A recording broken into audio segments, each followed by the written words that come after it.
আসসালামু আলাইকুম। আজ 8 আগস্ট, রোজ শুক্রবার। এখন আমি আপনাদের সামনে আগামী 24 ঘন্টার আবহাওয়ার খবর জানিয়ে দেব। দেশ জুড়ে আবারও বৃষ্টিপাতের প্রবণতা বেড়েছে। সক্রিয় মৌসুমি বায়ুর প্রভাবে আগামী 5 দিন দেশের বিভিন্ন অঞ্চলে বজ্রসহ বৃষ্টির পূর্বাভাস দিয়েছে বাংলাদেশ আবহাওয়া অধিদপ্তর। রাজধানী ঢাকা সহ খুলনা, বরিশাল বিভাগের অধিকাংশ জায়গায় এবং দেশের উত্তর ও পূর্বাঞ্চলে ও দক্ষিণাঞ্চলে বিস্তীর্ণ এলাকায় মাঝারি থেকে ভারী বৃষ্টির সম্ভাবনা রয়েছে। শুক্রবার 8 আগস্ট আবহাওয়া থেকে দেওয়া পূর্বাভাসে এ তথ্য জানানো হয়েছে।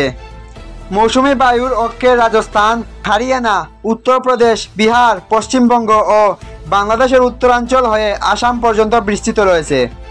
এর একটি বর্ধিতাংশ বিস্তৃত রয়েছে উত্তর বঙ্গোপসাগর পর্যন্ত। মৌসুমি বায়ু বর্তমানে বাংলাদেশের উপর সক্রিয় এবং উত্তর বঙ্গোপসাগরে এটি মাঝারি অবস্থায় রয়েছে।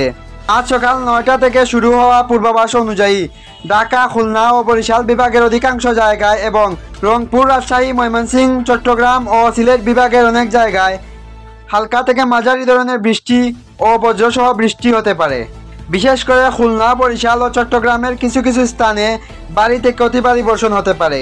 আগামী শনিবার 9 আগস্ট রংপুর, ময়মনসিংহ ও সিলেট বিভাগের অনেক জায়গায় এবং রাজশাহী, ঢাকা, খুলনা, বরিশাল ও চট্টগ্রাম বিভাগের কিছু কিছু জায়গায় অস্থায়ীভাবে দমকা হাওয়া সহ হালকা থেকে মাঝারি ধরনের বৃষ্টি ও বজ্রবৃষ্টি হতে পারে। সেই সাথে কোথাও কোথাও ভারী থেকে অতি ভারী বর্ষণের সংখ্যাও রয়েছে। রোববার 10 আগস্ট পরবর্তী 2 দিন অর্থাৎ 11 ও 12 আগস্ট পর্যন্ত একই ধরনের বৃষ্টি অব্যাহত থাকতে পারে। বিশেষ করে রংপুর, ময়মনসিংহ ও সিলেট বিভাগের অনেক জায়গায় এবং রাজশাহী, চট্টগ্রাম, খুলনা ও ঢাকার কিছু কিছু স্থানে দমকা হাওয়া সহ হালকা থেকে মাঝারি ধরনের বৃষ্টি ও বজ্রবৃষ্টি হতে পারে। কোথাও কোথাও মাঝারি ধরনের ভারী থেকে অতি ভারী বর্ষণও হতে পারে। 12 আগস্ট অর্থাৎ পঞ্চম দিনে সারা দেশে দিনের ও রাতের তাপমাত্রা সামান্য কমতে পারে। সেদিন দেশের 8টি বিভাগের প্রায় সব এলাকাতেই বৃষ্টির পূর্বাভাস রয়েছে। আবহাওয়া অধিদপ্তরে বর্ণিত 5 দিনের পূর্বাভাসে বৃষ্টিপাতের প্রবণতা বজায় থাকার কথা বলা হয়েছে। এই ছিল আবহাওয়ার সর্বশেষ খবর। পরবর্তী খবর পাওয়া মাত্রই আপনাদের জানিয়ে দেওয়া হবে।